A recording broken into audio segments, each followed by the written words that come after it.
My dear students, class 12th mathematics में जो आपका 7th चैप्टर चल रहा है, आइए देखते हैं 7th चैप्टर इंटीग्रल्स। इसमें हमने क्या पढ़ा था अब तक? D d x of sine x equal to क्या होता है? Cos x. और हमने बताया था जो इंटीग्रल है ये डेरिवेटिव का जस्ट जो है इनवर्स प्रोसेस के दौरान जो हमें रिजल्ट मिलता है, तो जो रिजल्ट है वही क्या है?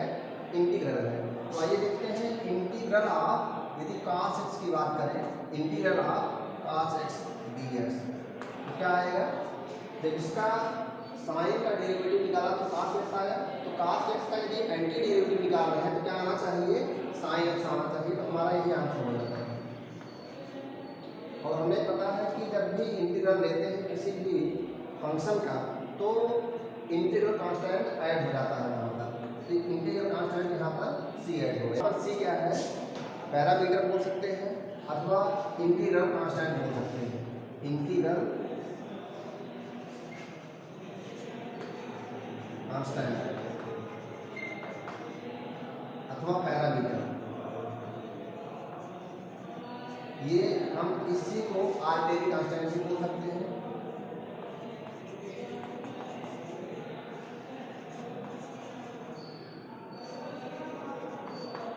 आर्बिट्रेरी कांस्टेंट यहाँ पर सी वास्तव में होता क्या है? कोई एक रियल नंबर होता है, कोई सा भी रियल नंबर हो सकता है। ये सब आपने प्रीवियस वीडियो में पढ़ा हुआ था। आइए देखते हैं D d x of cos x क्या होता है? D d x of cos x होता है आपका माइनस ऑफ साइन एक्स। तो इस प्रकार से हम कह सकते हैं कि d d x of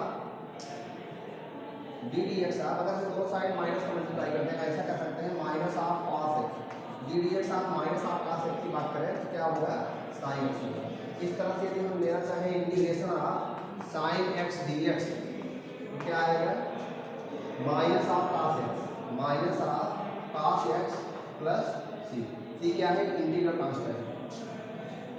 D d x of, आपको पता है d d x of tan x क्या आता था? Sec square x. तो सेक स्क्वायर एक्स का यदि एंटी डेरिवेटिव लेते हैं तो anti derivative of sec square x, चाहे बोले integral of sec square x, that will be equal to tan x plus क्या? C. D d x of tan का हो गया cot। cot में यदि हम बात करें तो cot x का क्या होता है? तो cot x का आप जानते हैं minus cosec square x, minus cosec square x. cot x का क्या है? ये डिफरेंशिएशन। तो डिफरेंशिएशन करने के बाद जो डेरिवेटिव आता है क्या है? Minus cosec square x. इसे हम यहाँ लिख सकते हैं क्या? D d x of minus of cot x को क्या लिख सकते हैं? Cosec square x. इस प्रकार से हम कर सकते हैं integration of cosec square x equal to anti derivative of integral of cosec square x equal to कितना? Minus of cot x, minus of cot x plus integral constant c। D d x of sec x होता है आपका sec x into tan x. तो integral यदि हम निकालना चाहें, integral of sec x tan x d x equal to कितना होगा? Sec x plus c. हमें पता है कि सेक एक्स का जब हम डिफरेंशिएशन करते हैं तो आता क्या है? सेक एक्स tan एक्स आता है। तो यदि सेक एक्स tan एक्स का एंटी डेरिवेटिव लेंगे तो फिर क्या आएगा?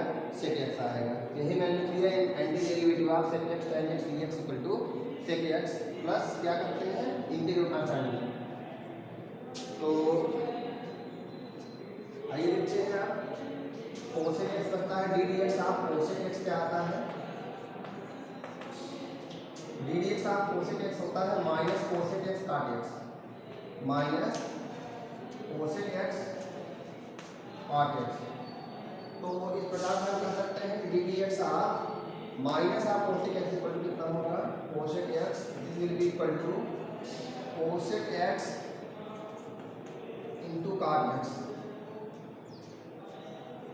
So we can say that antiderivative of cosec x cot x equal to cosec x cot x dx equal to minus of cosec x plus integral constant c. इसी तरह से हम बात करें dx of sin inverse x की, तो होता क्या है 1/√1 माइनस एक्स स्क्वायर. यदि हम एंटी डेरिवेटिव लें तो anti derivative of 1/√1 minus x square dx equal to कितना आएगा sine inverse x plus c. Sine inverse x plus c. यदि हम बात करें ddx of cos inverse x की, तो क्या आता है minus of 1/√1 minus x square. तो integral of minus of 1/√1 minus x square dx equal क्या होगा cos inverse x. cos inverse x plus c. इसी तरह से साइन इनवर्स cos इनवर्स होगा. आइए देखते हैं cot इनवर्स और tan इनवर्स बात करते हैं. ddx of tan inverse x क्या होता है 1/1 plus x square. 1/1 plus x square. So integral of 1/1 plus x square dx equal to tan inverse x plus कितना c. ddx of cot inverse x equal to -1/1 plus x square. So minus of anti derivative of minus of 1/1 plus x square dx equal to cot inverse x plus c. Integral of 1/x into √x square minus 1 dx equal to कितना होगा sec inverse x plus c. और इसी प्रकार से ddx of cosec inverse x equal to -1/x into √x square minus 1. So integral of -1/x into √x square minus 1 dx equal to कितना होगा cosec inverse x plus c. अब आपका आता है ddx of x power n plus 1 upon n plus 1 कितना आएगा this will be equal to x power n. जो आपको पता है कि ddx of x power n क्या होता है nx पावर n माइनस 1 होता है. तो यदि n को रिप्लेस करते किससे n प्लस 1 से, यदि n को हम रिप्लेस करते हैं n प्लस 1 से क्या आएगा तो ddx ऑफ x पावर कितना n plus 1 equal to n plus 1 into x power n. दोनों साइड n प्लस 1 से यदि हम डिवाइड करें तो यही आएगा. यदि हम दोनों साइड x पावर यहाँ पर देखिए ddx of x power n plus 1 है equal to n plus 1 into x power n है. यदि x पावर n से तो x पावर n नहीं बल्कि n प्लस 1 से दोनों साइड डिवाइड कर देंगे क्या आएगा ddx of x power n plus 1 upon n plus 1 equal to x power n. और इक्वल टू इधर क्या आया x पावर n है. इस तरह से हम बता सकते हैं कि integral of x power n dx equal to कितना x power n plus 1 upon n plus 1 plus c. लेकिन ध्यान रखें n इक्वल टू क्या नहीं होना चाहिए यहाँ पर n इक्वल टू -1 नहीं होना चाहिए. वेयर n का नॉट इक्वल टू -1 क्योंकि यदि -1 होगा तो ये इंटरमीडिएट फॉर्म हो जाएगा. इंटरमीडिएट नहीं बल्कि अनडिफाइंड हो जाएगा. ddx ऑफ x कितना होता है 1. इस प्रकार से इंटीग्रल ऑफ 1 dx कितना होगा x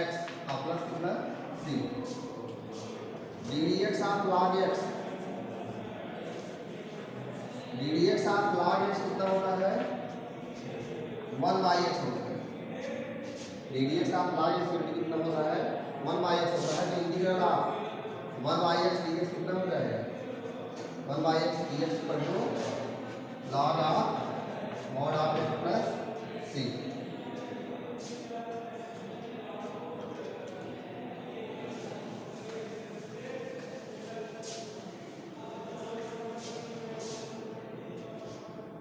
एक बात हमें पता है ddx of a power x क्या होता है ddx of a power x कितना होता है a power x log a bc यही होता है। अब यदि यहाँ पर a पावर x का ddx निकालना चाहे यहाँ पर यदि हम log a bc से दोनों साइड डिवाइड कर दें क्या आएगा ddx of a power x upon log a bc equal to कितना हो जाएगा a पावर x। इस प्रकार से हम बोल सकते हैं anti derivative of a power x equal to anti derivative of a power x equal to कितना a power x upon log a bc log a to base e c। जहां पर log a की value क्या नहीं होनी चाहिए 0 नहीं होनी चाहिए, क्योंकि यदि 0 हो जाएगा तो अनडिफाइंड आएगा। तो यहाँ पर शायद आपको इतना क्लियर हो गया होगा।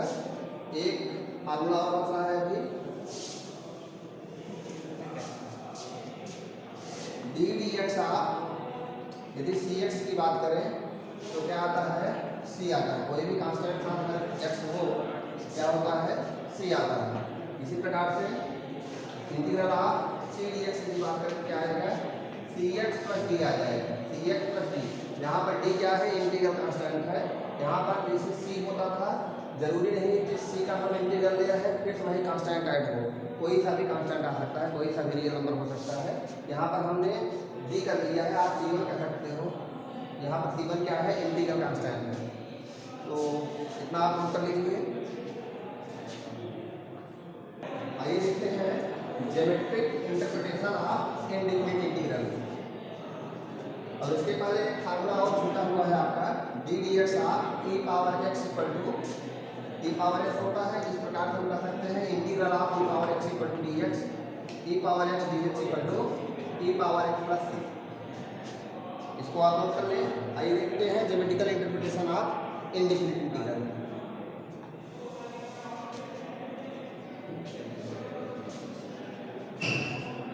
आप समझें आपको मैंने बताया है कि कोई भी ग्राफ हो जिसे मान लीजिए x³/3 है, इसका हमें इंटीग्रल लेना है। तो इसका जब इंटीग्रल लेंगे क्या आएगा इसका डिफरेंशिएशन मान लीजिए लेते हैं। इसका डिफरेंशिएशन क्या होगा आपको पता है x power n+1 upon n+1 का डिफरेंशिएशन क्या होता है। आप वैसे ही देखें यहाँ पर कांस्टेंट को बाहर करिए डी डी एक्स आप कितना x³ 1/3 into 3x²। 3 cancel bye 3 क्या आएगा x²। That means integral of x² क्या आएगा इंटीग्रल ऑफ x² क्या आएगा यही x³/3। इंटीग्रल ऑफ x² कितना आएगा x³/3 आएगा। वैसे जो आपका फार्मूला है उसको लगाएंगे तब भी x³/3 आएगा, लेकिन प्लस क्या है प्लस इंटीग्रल कांस्टेंट। अभी भी किसी फंक्शन का इंटीग्रल लेते हैं तो इंटीग्रल कांस्टेंट जरूर जुड़ता है। तो ये इंटीग्रल कांस्टेंट कुछ भी हो सकता है, कोई सा भी रियल नंबर हो सकता है। हो सकता है कि 1 ऐसा भी हो सकता है 1 बजाय 2। ऐसा क्यों है आइए देखते हैं। आप समझिए यदि D d x of x³/3 है, यदि x³/3 प्लस c होता कोई कांस्टेंट होता हम कहते हैं 1 होता तो आप बताइए D d x of x³/3 तो यही आता, लेकिन 1 का डिफरेंशिएशन क्या हो जाता 0 हो जाता। तो यहाँ पर समझ लीजिए यदि इसका डिफरेंशिएशन करेंगे तो श्योर है कि यही आएगा x²। यदि इसका डिफरेंशिएशन करेंगे तो क्या आएगा x²। तो इस प्रकार से इसका इंटीग्रेशन क्या हुआ यही हुआ। तो यहाँ पर c के बजाय 1 ले सकते हैं 2 ले सकते हैं 5 ले सकते हैं, लेकिन c कौन सी फिक्स वैल्यू होगी कौन सा फिक्स रियल नंबर होगा ये पहले से क्लियर नहीं होता। ये क्वेश्चन में बताया जाएगा आपको कि क्या कंडीशंस है सी की वैल्यू उस क्वेश्चन के हिसाब से जो है अपना आएगा। यानी कि सी की वैल्यू कोई एक फिक्स वैल्यू नहीं है, कोई भी वैल्यू हो सकती है। यानी कि 1 2 3 कोई सा भी रियल नंबर हो सकता है। यानी कि यहाँ पर यदि इंटीग्रल आप एक्स स्क्वायर डी एक्स कहें तो ये केवल एक पॉलिनॉमियल नहीं है, अथवा कहें एक अलजेब्रिक एक्सप्रेशन को शो नहीं करता, ये इनफाइनाइट मेनी अलजेब्रिक एक्सप्रेशन को शो करता है। यानी कि यदि इसका हम ग्राफ बनाएंगे तो कोई केवल एक सिंगल ग्राफ इसका नहीं आएगा। आइए देखते हैं इसका यदि हम ग्राफ बनाना चाहें क्या आता है।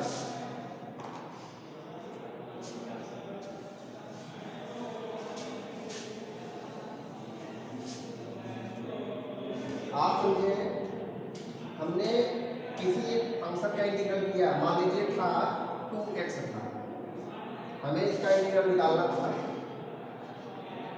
आइए देखते हैं क्या आता है। 2 को बाहर करते हैं, 2 को बाहर किया, क्या आया x dx। हमने बताया था कि x पावर n प्लस 1 हो जाता है, तो होगा क्या x पावर 1 प्लस 1 अपान कितना होगा 1 प्लस 1 और कितना और प्लस कितना c। हमने आपको एक फार्मूला बताया है integral of x power n plus 1, x power n dx क्या होता है x power n plus 1 upon n plus 1 plus c होता है। यहाँ पर देखिए n की जगह पर क्या था, n की जगह पर यहाँ क्या था 1 था, तो integral of x power n की प्लेस पर क्या था 1 था dx। इसको लिख सकते हैं ऐसे, आएगा क्या x पावर 1 प्लस 1 अपान 1 प्लस 1 और प्लस c। आप देखिए यहाँ पर क्या आया x स्क्वायर बाई 2, यानी इसकी वैल्यू कितनी हो गई x स्क्वायर बाई 2 प्लस कितना हुआ c। आइए देखते हैं कि ये वैल्यू पुट कर देते हैं यहाँ पर पुट किया है वैल्यू, यहाँ पर ये आया अब प्लस c लगा ही है, 2 इज कैंसिल बाई 2, क्या आएगा x पावर 2 प्लस कितना c। इसी का हमें ग्राफ खींचना है। आइए देखते हैं इसका ग्राफ कैसे बनता है।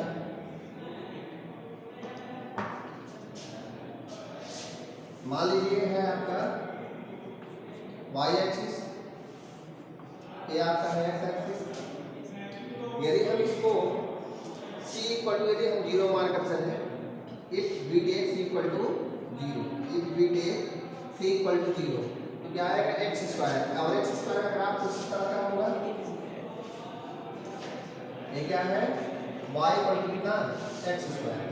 जब हमने c को क्या मान लिया 0, आप सोचिए c की वैल्यू कुछ भी हो सकती है, तो यदि c की वैल्यू हम 1 ले लें तो c की वैल्यू 1 लेंगे तो क्या आएगा। आइए देखते हैं 1 2 3 4 -1 -2 -3 -1 -2 -3 -4 +1 +2 +3 +4। आप देख सकते हैं यहाँ पर 2 पर इसका ग्राफ कहाँ पर गया था 4 पर गया था, x स्क्वायर y पर x स्क्वायर का ग्राफ था ये, और 2 पर यहाँ पर भी 4 पर जाएगा। ये समझ लीजिए 4 पर ग्राफ गया था x स्क्वायर, -2 पर तब भी 4 और 2 पर तब भी 4, क्योंकि हमें पता है ये क्या है, ये जो कुछ भी आया इंटीग्रल इसका निकालने के बाद मान लीजिए क्या आया है y इक्वल टू आया है, तो y equal to x square plus c equal to यदि हमने 0 रखा तो ये ग्राफ बना। सोचिए c इक्वल टू यदि हम 1 रख देते हैं तब क्या आता है, अगर c इक्वल टू 1 रखते हैं तो x स्क्वायर प्लस 1, तो x स्क्वायर प्लस 1 लेंगे इसका ग्राफ क्या होगा, कुछ इस तरह का होगा।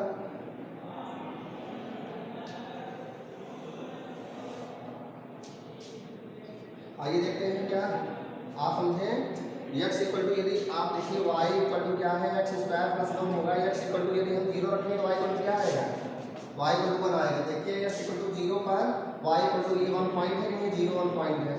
आप इसी तरह से यदि 1 रखेंगे x इक्वल टू क्या रखते हैं 1 रखेंगे तो 1 x square plus 1 equal to क्या आएगा 2। 1 पर देखिए 2 ग्राफ जा रहा है, 1 पर ये ग्राफ कहाँ तक गया है 2 तक गया है।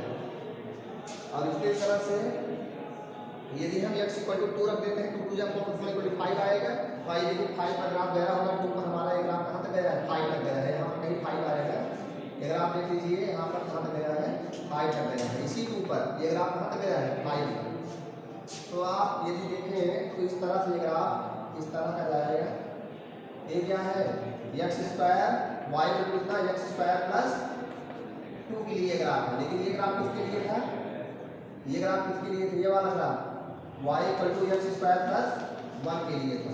यदि हम इसकी बात करें ये किसके लिए ग्राफ है?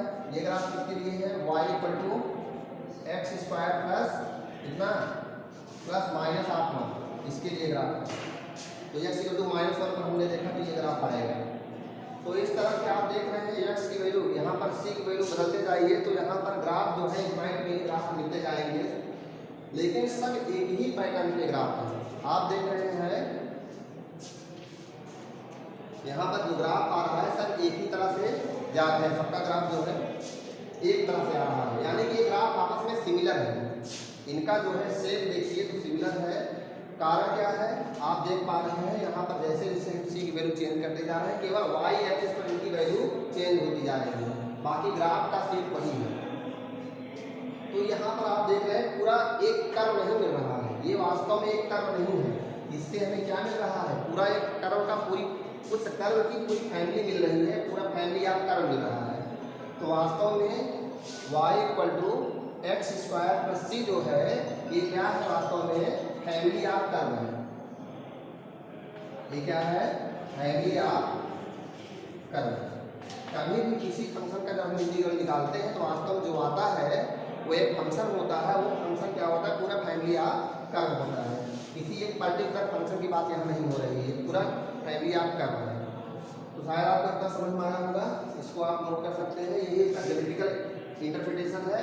इसको इंडिफिनिट इंटीग्रल इसीलिए कहा जाता है, इसको इंडिफिनिट इंटीग्रल इसीलिए कहा जाता है कि इसका कोई डेफिनेट एक सिंगल कर्व नहीं आता, इसका जो है कई कर्व आता है, सब के सब सिंगल कर्व होते हैं। सी की वैल्यू चेंज करते जाने से पूरा एक कर्व का पूरा एक ग्रुप बन जाता है, तो पूरी फैमिली बन जाती है। इस प्रकार से जो है इसको फैमिली ऑफ कर्व बोलते हैं। और आपको यही कारण है इसको क्या कहा जाता है? इस इंटीग्रल को क्या कहा जाता है? इनडिफिनिट इंटीग्रल, क्योंकि ये डिफिनिट वैल्यू नहीं आती, इसकी कोई डिफिनिट वैल्यू अभी नहीं है। हाँ, आ भी सकती है यदि हम पर्टिकुलर किसी कर्व की बात करेंगे, किसी एक कर्व की बात करेंगे तो वही उसकी डिफिनिट वैल्यू है। तो यहाँ पर ये क्या है? ये इनडिफिनिट इंटीग्रल होगा। तो आज की वीडियो बस इतना ही। Thank you very much.